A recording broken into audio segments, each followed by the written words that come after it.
Bonsoir, bonsoir, 17h07 sur les ondes de Radio Tunisienne Internationale. C'est 120 minutes en ce vendredi 30 mai 2025 et on est heureux de vous retrouver, heureuse surtout puisque l'équipe est 100% féminine cet après-midi. Heureuse de vous retrouver en cette fin de semaine qui s'annonce, en tout cas week-end qui s'annonce très chaud, donc profitez-en. Les élèves ont fini leurs examens pour la plupart, donc on va pouvoir peut-être profiter de la plage. En tout cas, nous en attendant de profiter de la plage, on va plutôt célébrer la Tunisie, célébrer les jeunes Tunisiens qui hissent le drapeau tunisien haut dans le monde entier. C'est la compétition RoboFest internationale. C'est une équipe tunisienne qui vient d'avoir la 2e place à l'échelle internationale. On vous en parle tout de suite. Juste avant, j'aimerais remercier et saluer l'équipe technique, Ouaïda Bizid à la réalisation, Olim Talabelsi à la réalisation digitale et Rawi Khadel côté micro et en direct du Studio 1. Et ils sont là, mes invités. J'ai le plaisir d'accueillir cet après-midi Wafa Khiari, représentante du club Junior Robotics. Bonsoir. Bonsoir, merci pour l'invitation. Merci à vous. Et puis le jeune qui fait partie d'une équipe un peu plus grande en nombre, Jesser Rieh, qui vient représenter son équipe tunisienne. Bonsoir. Bonsoir, merci beaucoup pour votre invitation. Merci. Alors, ils sont 2e à l'échelle mondiale. C'est une compétition qui a eu lieu aux États-Unis. C'était le 15, 16 et 17 mai dernier. Ça s'intitule RoboFest. Moi, je ne vais pas en dire davantage. Je vais peut-être demander à Jesser déjà de nous présenter un petit peu cette compétition. Elle englobe quoi? Elle est à l'échelle internationale. Elle se passe tous les ans, tous les 2 ans. Alors, un petit mot sur cette compétition. Donc, RoboFest, c'est une compétition internationale basée aux États-Unis. C'est la première fois où la Tunisie, donc c'est la première édition où donc la Tunisie participe à cette compétition. On a premièrement été qualifié à Tunisie, puis on avait participé à Detroit pour être 2e place mondiale. Excellent. Alors, première fois et directement dans le podium. Exactement. D'abord, félicitations parce que vous pouvez voir ceux qui ont, en tout cas, sur le www.rtci.tn ou sur la page Facebook avec la retransmission du podcast replay, on voit déjà votre donc trophée. Bravo et félicitations. C'est pour une équipe de combien de jeunes? Vous êtes combien? Pour cette équipe, 2 personnes. 2 personnes? Ouais. D'accord. Mais il y a 2 catégories et 2 prix, non? Donc, dans RoboFest, il y a plusieurs catégories. Oui. Genre, il y a l'exhibition, c'est genre de présenter un robot devant un jury. Et puis, ils font genre... ils font... Un prototype et ils vont le présenter. Exactement. Ok. Et puis, genre, les juges décident et disent donc les prix et qui sont les gagnants, etc. Mais aussi, donc, il y a un autre type qui s'appelle Battle Sumo. C'est une compétition de robots qui poussent genre comme le sumo, mais en forme de robot. Okay. Voilà. Donc il y a 2 catégories? Ouais. Donc il y a plus, genre il y a le game, il y a le VCC. Mais pour la robotique, c'est ça? C'est presque tout est robotique. Genre RoboFest, c'est robotique. C'est que robotique. Exactement. Alors expliquez-nous qui est l'équipe Hannibal Junior et qui est l'équipe Labibo Junior? Donc la Bibot, c'est notre équipe. L'équipe pourra participer à Senior Exhibition. Et Hannibal, c'est l'équipe qui a participé au Battle Sumo. Ok, et vous avez 2 prix, c'est exactement. Ça? Voilà. Les 2 deuxièmes places. Les 2 deuxièmes places. Exactement. Excellent. Alors, on va revenir un petit peu aux détails de cette compétition, aux détails de ce que vous avez produit comme robot et montré aux États-Unis à tout le monde. Mais juste avant, j'aimerais revenir un peu à la genèse, à qui a accompagné cette jeunesse. Donc, Wafa Khiari, Club Junior Robotics, c'est quoi? D'accord. Donc en fait, Junior Robotics, c'est un centre de formation en robotique pour les enfants âgés entre 9 et 15 ans principalement. Donc on offre principalement une formation solide académique en robotique, mais aussi bien sûr on essaie toujours de développer d'autres aspects tels que les soft skills. On offre toujours l'opportunité à nos élèves de participer à des compétitions arabes, mais aussi internationales, donc comme celle-ci RoboFest. Et voilà, globalement c'est ça. Donc vous les accompagnez dès le jeune âge, 9 ans à peu près, pour commencer un petit peu à comprendre les bases et ensuite imaginer leurs propres robots. Alors jusque-là, c'est vrai que c'est une première édition tunisienne, enfin une première participation tunisienne, mais jusque-là, j'imagine qu'il y a eu d'autres compétitions à l'échelle arabe, à l'échelle tunisienne. Comment ça se passe? Certainement. Donc en fait, est-ce qu'on a déjà des compétitions nationales? Oui. Ok. Oui. En fait, généralement, chaque compétition il y a toujours des compétitions nationales. Donc, et après, la qualification se fait pour participer à des compétitions à l'échelle arabe ou bien internationale. Donc, par exemple, la même compétition RoboFest sera organisée aussi à l'échelle arabe en juin, Inch'Allah, avec les équipes qui ont eu la 2e et la 3e place. Donc, avec ces équipes-là, non? Non. Non. Faut que je comprenne le processus. D'accord. Donc en fait, la qualification qui a été faite en Tunisie a extrait, disons, les 3 premières places pour chaque catégorie. Ok. Et qui sont les 3 catégories? Les catégories, donc, exhibition, Battle Sumo, Game et UMC. Ce sont 4 catégories. D'accord. Donc les 3 premières places pour chaque catégorie ont été qualifiés pour participer à la compétition arabe qui se déroulera, Inch'Allah, en Algérie. D'accord.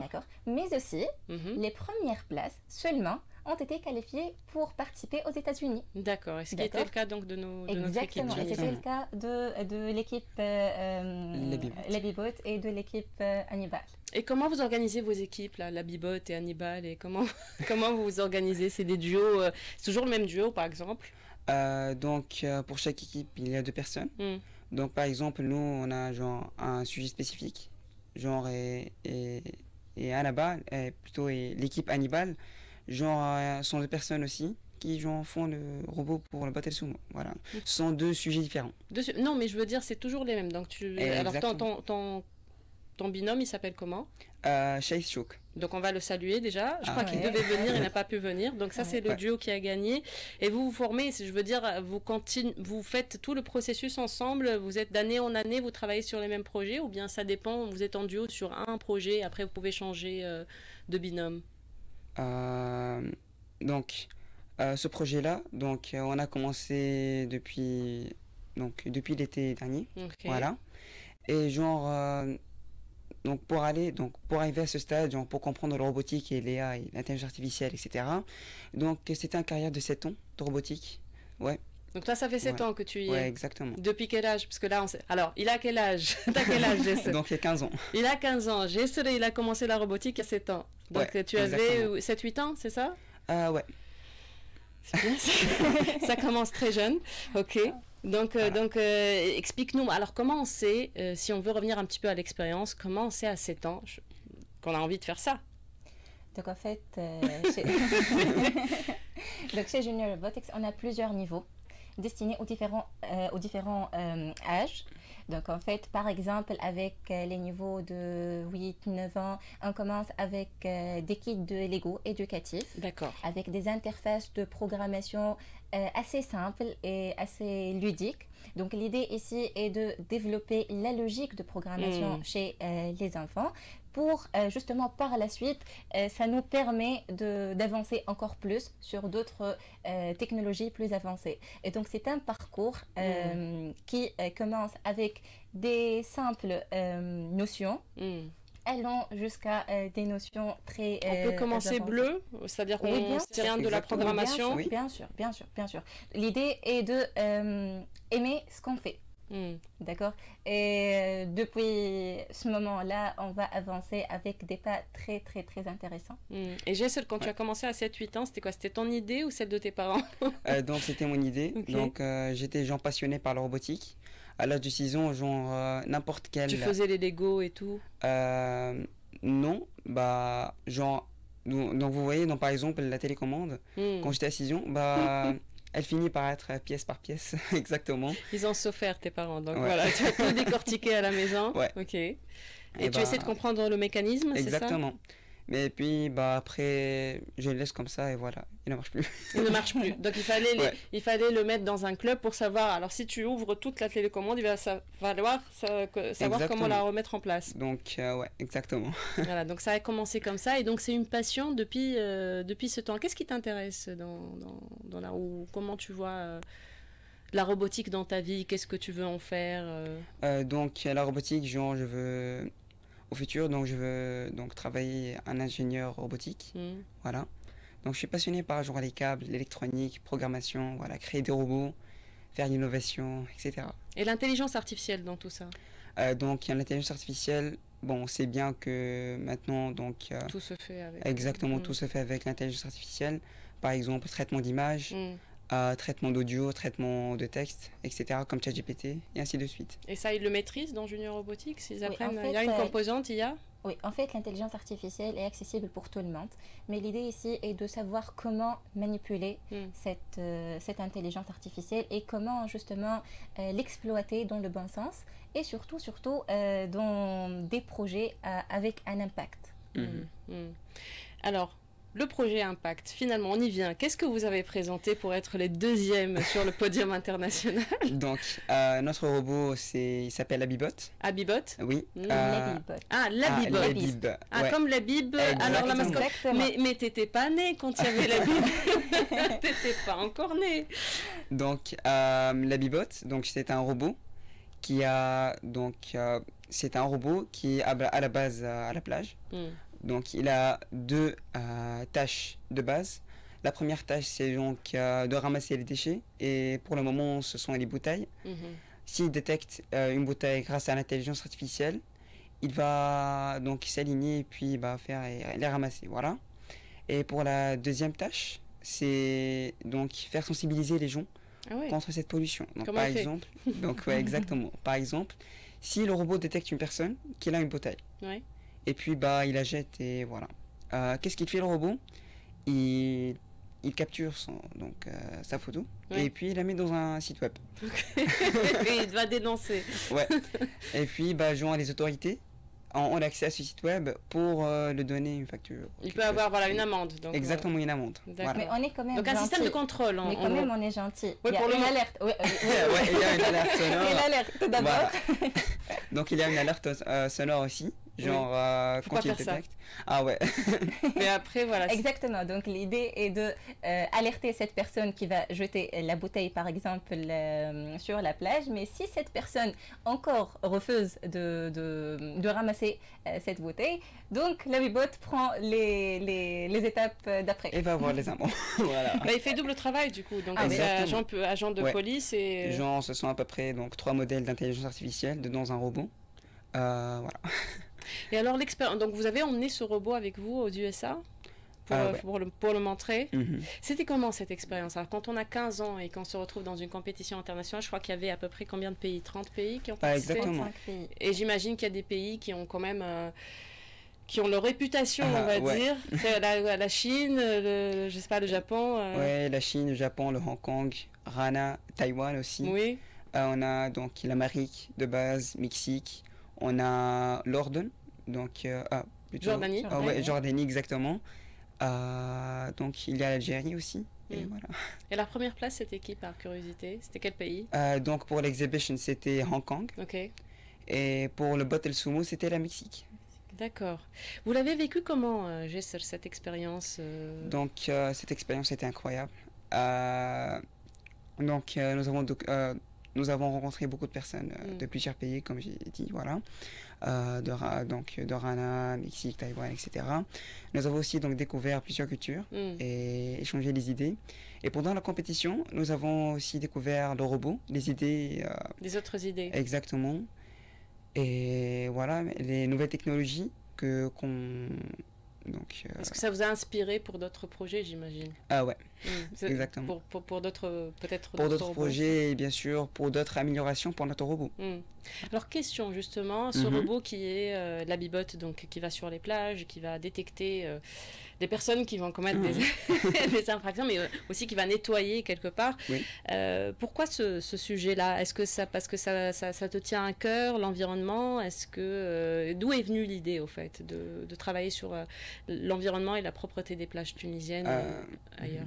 Donc l'idée était on sait que à la plage, plusieurs personnes qui jettent les déchets, et mais aussi que on sait les ODD, les objectifs de développement durable. L'un des objectifs, c'est l'objectif numéro 14, je pense, et c'est l'objectif des océans, la plage, comment elle est polluée, etc. Voilà. C'est extraordinaire. Déjà, à 15 ans, connaître les ODD, c'est bien. C'est excellent.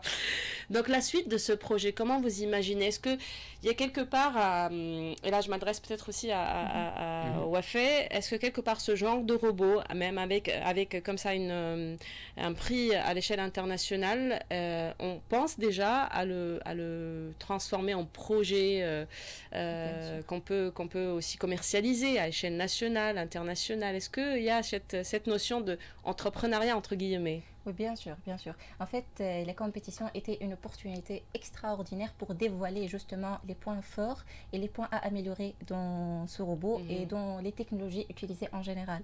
Donc, l'idée, donc maintenant, l'objectif plutôt, c'est de développer ces points afin d'obtenir plutôt une meilleure version de ce robot, justement allant, Inch'Allah, à avoir tout un projet donc, et le commercialiser, oui, pourquoi pas, quel que soit sur le territoire tunisien, mais aussi ailleurs. C'est très intéressant et c'est très utile d'ailleurs. Et question, qu'en est-il de ce qui est, alors, brevet, propriété intellectuelle, tout ça? Est-ce que vous prenez en charge ça? Est-ce qu'il y a un processus pour breveter les prototypes? Actuellement, c'est notre premier projet chez Junior Robotics. Donc, en fait, donc vous êtes content et vous apprenez sur le tas, on va exactement. dire. Donc en fait, atteindre ce niveau, quel que soit sur le plan technique que sur le plan personnel, n'est pas aussi facile. Donc, il y a plusieurs années de persévérance et de travail acharné, d'apprentissage pour avoir un tel niveau. Et donc, après 7 ans, alhamdoulilah, on a atteint un bon niveau et une performance extraordinaire. Et donc, c'est le moment maintenant de développer ces notions d'entrepreneuriat. Et d'ailleurs, c'est un objectif très protéger l'idée. Ah oui, bien sûr. Oui, bien sûr. Donc, l'entrepreneuriat est un axe, Inch'Allah, dont lequel vous allez travailler. dont on va justement travailler. Et Inch'Allah, avec ce projet, on va aller très loin. D'accord. Donc ça, c'est on va dire le premier bébé qui arrive, qui est complètement, qui est complet, qui a de l'avenir devant lui. Voilà. Donc l'idée, c'est d'en faire quand même un projet qui peut être représenter la Tunisie, mais aussi voilà être partout un petit peu dans le monde. Pourquoi pas commercialiser et donc protéger aussi les idées, les efforts de ces jeunes. Question peut-être pratique aussi pour revenir à ce genre de club. Qu'est-ce que vous conseillez aux parents qui nous écoutent? Est-ce qu'il faut avoir, je ne sais pas, des compétences en particulier pour s'inscrire? Qu'est-ce qu'il faut pour commencer la robotique? Il faut une motivation et une conscience sur le fait que c'est une discipline très importante de nos jours. Donc, c'est l'avenir, justement, la robotique, c'est l'avenir. Et donc, il faut qu'on soit très conscient de ceci afin que nous choisissions le meilleur chemin qu'on va tracer avec nos enfants. Et vous m'expliquez plutôt en off que pour des fois l'enfant à 7 ans, il ne sait pas trop si c'est un domaine qui l'intéresse ou pas, donc, mais vous avez la possibilité d'accueillir des enfants pour tester. Exactement, exactement. En fait, comme je vous ai expliqué, notre formation, c'est une formation académique. Donc, qu'est-ce que ça veut dire? Donc, on commence notre formation dès le mois d'octobre, allant jusqu'à juin ou bien juillet. L'idée ici est de travailler sur des aspects très particuliers. Et donc, pour justement avoir cette passion et cette motivation à continuer ou bien à compléter ce parcours, on encourage les enfants à tester justement l'activité. Donc, au cours du mois de septembre exactement, on fait des journées portes ouvertes appelées Gela Days. Donc, ces journées sont une opportunité très intéressante pour les parents, mais aussi pour les enfants qui souhaitent justement expérimenter ou bien qui souhaitent découvrir ce monde de robotique. Et bien sûr, au final, ils prennent la décision selon la motivation ou bien selon le résultat que l'enfant a obtenu. Et aussi est-ce qu'on peut s'inscrire à un âge un peu plus avancé? Parce que là, on parle de 7, 8, 9 ans, mais est-ce qu'on peut venir à 13, 14 ans? Oui. C'est pas possible. Tard. Oh, non, c'est pas tard, c'est pas du tout tard. Donc, il n'est jamais trop tard pour commencer, c'est ça? Exactement. Il y a des niveaux plus spécialisés, donc tous les élèves qui vont participer à notre club, par exemple à l'âge de 13 ans, à l'âge de 9 ans, à l'âge de 15 ans, je ne sais pas. Donc, il y aura des niveaux adaptés à chaque âge et à chaque niveau. Par exemple, les débutants sont dans un groupe particulier, les avancés sont dans un groupe particulier, les enfants âgés de 9 ans, donc de même, de 15 ans de même, de 13 ans de même. Donc, on essaie toujours de faire en sorte que les groupes soient homogènes. Exactement, pour que les élèves se trouvent plus à l'aise et apprennent plus vite. Alors, en tout cas, bravo pour ce que vous faites pour ces enfants. Merci. Bravo Merci à beaucoup. Ces jeunes, parce qu'ils ne sont plus des enfants. Hein. Donc, ces jeunes qui ont réussi à quand même, parce que être face à des pays comme vous l'avez dit, la Chine, le Japon, Taïwan, et se démarquer, j'imagine que aussi ils étaient contents pour nous, c'est-à-dire de voir des Tunisiens briller. Ouais, exactement.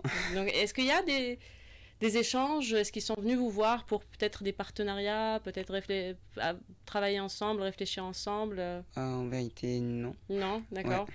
Mais ça, je suppose en tout cas que ça va se faire. Merci beaucoup, Jesser Riehi, Wafé Khiari, de nous avoir présenté l'Habibot.